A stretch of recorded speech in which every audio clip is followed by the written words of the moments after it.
my pleasure to have this first opportunity to address the group. It is with great gratitude that I thank Freddie for his support, because 2-3 weeks ago I attended his class, for the Toastmasters class.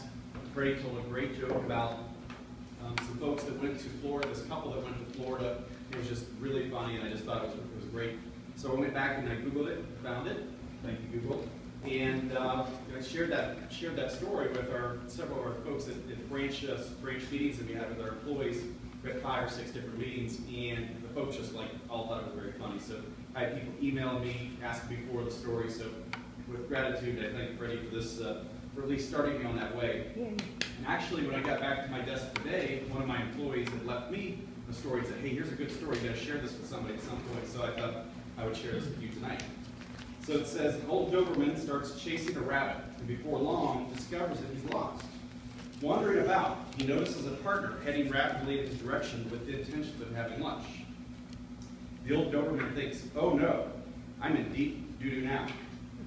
Change the word. Noticing some bones on the ground close by, he immediately settles down to chew on the bones with his back to the approaching cat. Just as the panther is about to leap, the old Doberman exclaims loudly, "Boy, that was one delicious panther. I wonder if there are any more that are around here close by." Hearing this, the young panther halts his attack in mid-strike.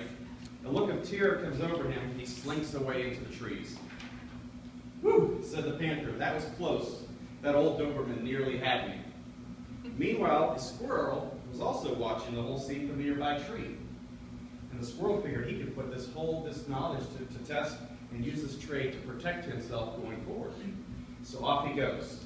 So the squirrel soon catches up with the panther and spills the beans and tells the whole story and says, "Hey, can we do a deal here? You protect me. I just shared this story with you." The young panther is furious at being made a fool of. "So here, squirrel, hop on my back and see what's going to happen to that conniving canine. We're going to get him now." So now the old Doberman sees the panther coming with the squirrel on his back and thinks, "What am I going to do now?"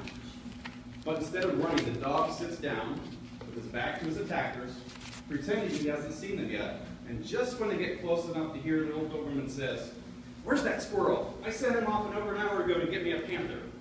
Where is he now?" So the moral of the story is, don't mess with old dogs. Age and skill will always overcome youth and treachery. Baloney. And brilliance only come with age and experience.